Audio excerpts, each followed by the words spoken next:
财政赤字作为一种经济现象，历来都是政府财政政策的重要组成部分。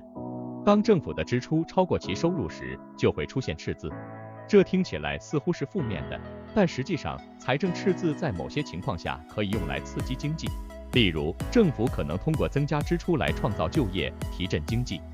然而，长期的财政赤字可能会导致严重的经济问题。例如，美国就经常面临财政赤字的问题。为了解决这个问题，政府不得不借债来弥补预算缺口，这进一步增加了国家的债务负担。长期而言，这可能导致利率上升、投资减少，甚至引发经济衰退。在世界各地，不同国家对待财政赤字的策略各不相同。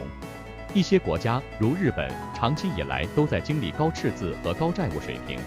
但由于其债务主要是国内持有，因此并未引发严重危机。然而，其他国家如希腊就没有那么幸运。希腊在2009年的债务危机就是由长期的财政赤字和不可持续的债务水平引发的。财政赤字的成因和影响是多方面的。政府可能会故意制造赤字，以刺激经济增长，尤其是在经济衰退期间。然而，如果不加以控制，赤字可能会导致债务水平上升，对国家的信用评级和经济稳定造成长期影响。我们是个初创小团队，我们在用心地做视频，我们希望得到你的鼓励。如果你喜欢这个视频，麻烦你点赞和订阅，以便让视频更符合 YouTube 的算法。如果你不喜欢或者有其他想法，请在留言区告诉我们，谢谢你。在讨论财政赤字时，美国是一个经常被引用的例子。美国的财政赤字问题可以追溯到几十年前，但近年来这一问题尤为突出。美国政府采取的财政政策，特别是在经济危机时期，往往导致赤字的增加。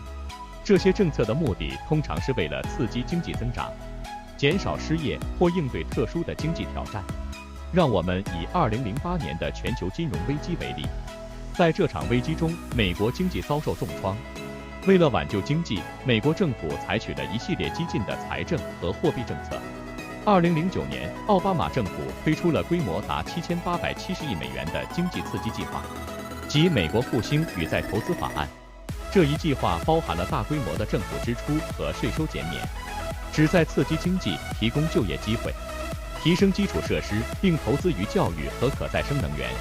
然而，这些措施也导致了巨额财政赤字。政府支出的大幅增加，加上税收减免，意味着政府收入与支出之间的差距进一步扩大。尽管短期内这些措施对于经济复苏起到了积极作用，但长期来看，它们增加了国家的债务负担。此外，财政赤字的增长还引发了关于财政政策的广泛讨论。一方面，有经济学家认为，政府在经济衰退期间应增加支出，以刺激经济增长。另一方面，也有观点认为，长期的高赤字和债务水平可能对经济造成负面影响，如影响国家信用评级，增加未来税收负担，甚至导致通货膨胀。美国的财政赤字问题并非孤立现象，其他许多国家，如日本、意大利和希腊，也面临类似的挑战。每个国家的情况都有所不同，但他们的共同点在于，政府为了应对经济问题而采取的激进财政政策，最终导致了赤字的增长。这些国家的经验表明，财政赤字是一个复杂的问题，需要综合考虑经济增长、就业、债务可持续性和货币政策等多个因素。虽然短期内增加政府支出可能有助于经济复苏，但长期来看，必须寻找平衡，以避免债务危机和其他相关风险。总之，财政赤字是一个既有机会也有挑战的经济现象，它需要政策制定者、经济学家和公众共同关注和理解，以确保经济的健康和可持续发展。通过分析不同国家的经验，我们可以更好地理解财政赤字的复杂性，并寻找到更有效的管理方法。在讨论了美国等国家实施财政赤字政策的背景和动机之后，我们接下来探讨这些政策实施后对国家经济的具体影响。以美国为例，政府在2008年金融危机后采取的财政刺激措施，在短期内确实起到了一定的经济复苏作用。大规模的政府支出帮助缓解了经济下滑的趋势，提供了大量的就业机会，并促进了消费者和企业的信心恢复。这些措施尤其在重建基础设施、教育和卫生保健系统方面取得了显著成效。同时，政府投资于可再生能源和技术创新，为美国经济的长期发展奠定了基础。然而，这些政策也带来了一些长期的经济挑战。首先，政府债务的大幅增加成为了一个严重的问题。随着债务水平的上升，政府未来的利息支出也随之增加，这在一定程度上限制了政府未来的财政灵活性和政策选择空间。此外，长期的高赤字可能对美元的稳定性和国际信用度造成影响，增加了经济对外部冲击的敏感性。除了财政问题外，政府的这些措施也引起了关于收入不平等和社会公正的讨论。一些批评者指出，虽然经济总体上实现了复苏，但收入增长的不平等现象却进一步加剧。高收入群体从经济刺激计划中获益更多，而低收入群体的情况并未显著改善。此外，虽然政府的财政刺激措施在短期内提高了就业率和产出，但这些措施并未能根本解决经济结构性问题。例如，制造业的衰退、技术革新导致的就业结构变化等问题仍然存在。这些深层次的问题需要更长期和更为综合的策略来解决。在国际层面上，美国的财政赤字问题也对全球经济产生了影响。作为世界最大的经济体之一，美国的财政政策不仅影响着自身的经济发展，也对全球市场和国际贸易产生重要影响。例如，美国债务的增加导致一些国家对持有美国国债的安全性产生担忧，这在一定程度上影响了国际投资者对美元资产的信心。总的来说，财政赤字政策在短期内对于应对经济危机确实发挥了重要作用，但这些政策的长期效果和副作用也不容忽视，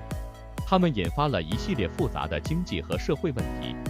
需要政策制定者、经济学家和公众共同面对和解决。未来，如何平衡短期的经济刺激需求与长期的财政可持续性，将是各国政府面临的重大挑战。通过深入分析不同国家的经验，我们可以更好地理解财政赤字的影响，为制定更有效的经济政策提供参考。能看到这部分的朋友，我谢谢你的支持鼓励，我给你点个赞，你也给我点个赞好吗？在探讨了财政赤字政策对实施国家本身的影响之后，不可忽视的是这类政策对其他国家，尤其是全球经济的深远影响。财政赤字政策在全球化的经济体系中传导的效应，体现在多个方面，包括但不限于全球金融市场、国际贸易以及国际政治经济关系。首先，大国如美国的财政赤字政策对全球金融市场有着直接的影响。美国作为世界最大的经济体和金融市场的关键参与者，其政府债务和货币政策的变化往往会影响全球资本流动和市场情绪。例如，美国政府的大规模借贷需求可能导致全球利率上升，这不仅影响美国国内的投资和消费，也对发展中国家和新兴市场国家构成压力。后者为了吸引资本和防止货币贬值，可能不得不提高自己的利率。其次，财政赤字政策可能影响国际贸易平衡。例如，美国政府的刺激措施可能导致美元贬值，进而影响其出口和进口。美元贬值通常有利于美国的出口，因为美国产品在国际市场上变得更加便宜。然而，对于依赖美国市场的出口国来说，这可能意味着他们的产品在美国市场上变得更加昂贵，从而影响他们的出口表现。除此之外，大国的财政赤字政策可能还会影响全球资源分配。例如，美国为了弥补财政赤字，可能会增加对外国投资者的债务发行。这种做法可能导致全球资金向美国债券市场流动，减少了对其他国家，尤其是发展中国家的投资。这种资本的重新分配可能会加剧全球不平等，并对发展中国家的经济发展构成挑战。在政治经济层面，大国的财政赤字政策还可能引发国际政治关系的变化，债务国与债权国之间的关系可能会因此受到影响。例如，美国作为全球最大的债务国，其财政赤字的增长可能会增加对其他国家，特别是其主要债权国的依赖。这种依赖关系可能会在国际政治中产生一定的张力，影响两国之间的外交和贸易关系。总而言之，财政赤字政策不仅影响实施该政策的国家，也对全球经济产生重大影响。它们在短期内可能有助于刺激经济增长，但长期来看可能导致一系列复杂的全球性问题，包括金融市场的波动、国际贸易的失衡、全球资源的不平等分配以及国际政治关系的变化。因此，理解和处理财政赤字的问题，不仅是单个国家的任务，更是全球共同面对的挑战。各国需要通过协调合作，制定合理的财政和货币政策来共同应对这一挑战，以实现全球经济的稳定与可持续发展。